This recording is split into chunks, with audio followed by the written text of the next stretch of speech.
আসসালামু আলাইকুম, আমি ডাক্তার অননা মান্নান স্বাগত জানাচ্ছি আমার চ্যানেলের আরও একটি ভিডিওতে আপনাদের সকলকে। আজকে যে বিষয়টি নিয়ে আমি কথা বলবো সেটি হচ্ছে ফ্যাটি লিভার বা লিভারের চর্বিজনিত রোগ। এটি বর্তমানে আমাদের সমাজে একটি নীরব ঘাতক হিসেবে তৈরি হয়েছে বা একটি মহামারী আকার রূপ ধারণ করছে। আমরা চেম্বারে যারা প্রতিদিন আলট্রাসোনোগ্রাফি করে থাকি, এই রোগীদের 50 থেকে 60% রোগীরই আমরা কিন্তু লিভারের চর্বি পেয়ে থাকি এবং আমরা বলি যে আপনার ফ্যাটি লিভার তৈরি হয়েছে। এই ফ্যাটি লিভার পাওয়ার পরেও খুব দুঃখজনক বিষয় হচ্ছে যে আপনারা একদম উদাসীন থাকেন। এই বিষয়টিকে আসলে সিরিয়াস নাকি এটি একটি হেলাফেলা করার বিষয়? এটি আসলেই একটি ভাবনার বিষয়। কেননা 100 জন রোগীর যদি ফ্যাটি লিভার পাওয়া যায়, তার মধ্যে 20 ভাগ রোগী আগামী 10 থেকে 20 বছরে দেখা যায় লিভার সিরোসিস এবং লিভার ক্যান্সারের মতো রোগ ডেভেলপ করছেন। লিভার সিরোসিস জিনিসটা কি? লিভারে দীর্ঘদিন ধরে রক্তের উচ্চ চর্বির কারণে প্রদাহ তৈরি হয়ে লিভার তার কার্যকারিতা হারিয়ে ফেলে এবং তখন লিভার সিরোসিস নামক রোগটি ডেভেলপ করে। এই সিরোসিস লিভারকে অকেজো করে দেয় এবং এই অকেজো অবস্থা আরও দীর্ঘদিন চলে লিভার ক্যান্সার তৈরি হয়। এখন আসি ফ্যাটি লিভার কেন হচ্ছে। আগে একটা ধারণা ছিল যে ফ্যাটি লিভার হয়তো বা যারা অ্যালকোহল বা মদ্যপান করেন তাদেরই হয়ে থাকে। আসলে কি শুধু তাই না, এখন দেখা যাচ্ছে যে যারা অ্যালকোহল করেন বা মদ্যপান করেন শুধু তাদেরই ফ্যাটি লিভার ডেভেলপ করছেন না, এছাড়াও যারা হেপাটাইটিস বি বা সি ভাইরাসে আক্রান্ত, যাদের শরীরে উচ্চ চর্বি আছে রক্তে, বা যারা ডায়াবেটিস অনিয়ন্ত্রিতভাবে চলছেন, বা যারা থাইরয়েড বা হাইপোথাইরয়েডের রোগী আছেন, বা বিভিন্ন অটোইমিউন ডিজিজে আক্রান্ত, তাদেরও কিন্তু ফ্যাটি লিভার ডেভেলপ করছে। আর ফ্যাটি লিভার ডেভেলপ করার জন্য সবচেয়ে বড় যে কারণটি দায়ী সেটি হচ্ছে আপনার অতিরিক্ত ওজন। আজকাল আমরা যে জীবন ধারণ করি সেই জীবন ধারণের লাইফস্টাইলের সাথে অতিরিক্ত ওজন দেখা যায় আমাদের 70% মানুষেরই তৈরি হচ্ছে। এই অতিরিক্ত ওজনটি কিন্তু আপনি খুব সহজেই নিয়ন্ত্রণ করতে পারেন। আমরা সারাদিন কি করি? সারাদিন আমরা চেয়ারে বসে কাজ করি, আপনারা অফিস করছেন, আমরা অফিস থেকে ফিরে মোবাইল নিয়ে শুয়ে পড়ছি বিছানায়। পুরো দিনে আমাদের কোনো ব্যায়াম করা হচ্ছে না, কায়িক পরিশ্রম করা হচ্ছে না, আমাদের রক্তের চর্বির পরিমাণ বাড়ছে। এর সাথে সাথে আমরা কি করে থাকি? আমরা প্রচুর পরিমাণে ফাস্ট ফুডে আজকাল অভ্যস্ত হয়ে পড়েছি। ভাজা পোড়া খাওয়া, বার্গার, সিঙ্গারা, সমোসা খাওয়া, পিৎজা খাওয়া, বা আমাদের দেখা যায় কি প্রচুর পরিমাণে cold drinks, cold coffee, soft drinks, chocolate, cake, এই সব জাতীয় খাবার গ্রহণ করার অভ্যাস হয়ে গিয়েছে। এসব অভ্যাসের কারণে দীর্ঘদিন চলতে থাকার ফলে দেখা যায় আপনার রক্তের কোলেস্টেরলের লেভেল, এলডিএল বা খারাপ যে লিপিড সেটা বাড়ছে। এগুলো বাড়ার কারণে আপনার লিভারটি ঝুঁকির মুখে পড়ছে এবং ফ্যাটি লিভার তৈরি হচ্ছে। ফ্যাটি লিভারকে আসলে নিয়ন্ত্রণ করা সম্ভব? জি, সম্ভব।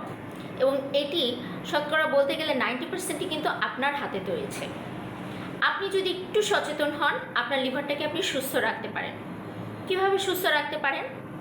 প্রথম কথা, আপনার অতিরিক্ত ওজনকে আপনার নিয়ন্ত্রণে আনতে হবে। আপনার ওজন নিয়ন্ত্রণ আপনার হাতে। অনেকেই আমার কাছে এসে বলেন যে ওষুধ দেন, ওষুধ দিয়ে ওজন কমিয়ে দেন। ওষুধ দিয়ে কি ওজন কমানো সম্ভব? জি না, এটি কোনো কার্যকরী উপায় না। আমি হয়তো ওষুধ দিয়ে আপনার 2 কেজি 3 কেজি পরে 5 কেজি ওজন কমাতে পারবো। ওষুধটি ছেড়ে দিবেন, আপনার ওজন যা তাই হয়ে যাবে।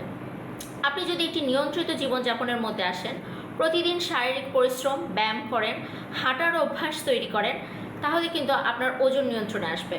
আপনাকে ফাস্ট ফুড, চিনি, অতিরিক্ত তেল জাতীয় খাবার, বিশেষ করে সয়াবিন তেলে রান্না করা খাবার, এগুলি বর্জন করতে হবে।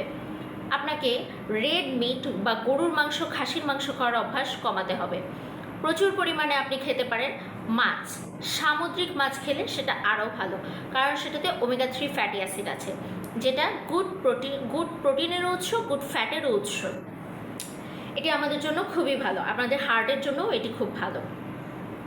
এছাড়াও যেটি আমরা চিকিৎসার জন্য বলি সেটি হচ্ছে যে অনেকেরই কিন্তু আমাদের হেপাটাইটিস বি ভাইরাসের টিকা নেওয়া নেই। হেপাটাইটিস বি ভাইরাসের টিকা 2003 সালের পূর্বে আমরা যারা জন্মগ্রহণ করেছি তারা কিন্তু সরকারিভাবে পাইনি। অতএব 2003 সালের পূর্বে যারা জন্ম নিয়েছেন এবং হেপাটাইটিস বি টিকা আজও দেননি, তারা অবশ্যই দিয়ে ফেলবেন। আর 2003 সালের পর থেকে এটি সরকারিভাবে দেওয়া হচ্ছে। আপনার যদি কোনো কারণে হেপাটাইটিস বি বা সি ভাইরাস পজিটিভ আসে, তাহলে ভেঙে পড়বেন না, চিকিৎসকের পরামর্শ নিয়ে চিকিৎসা চালিয়ে যাবেন।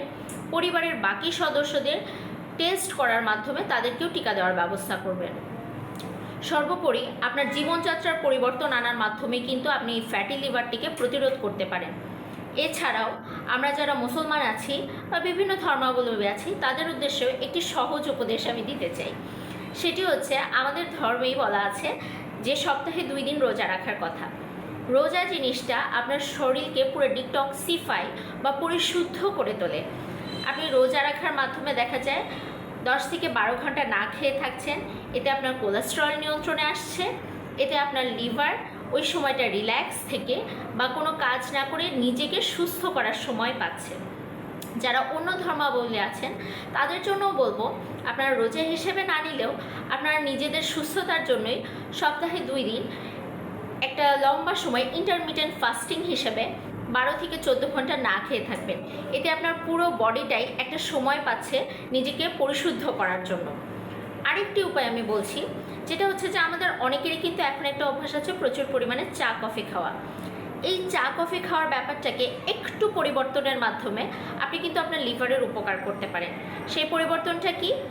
পরিবর্তনটা হচ্ছে, আমরা চা কফির মধ্যে কনডেন্স মিল্ক, চিনি প্রচুর পরিমাণে দিয়ে খাচ্ছি।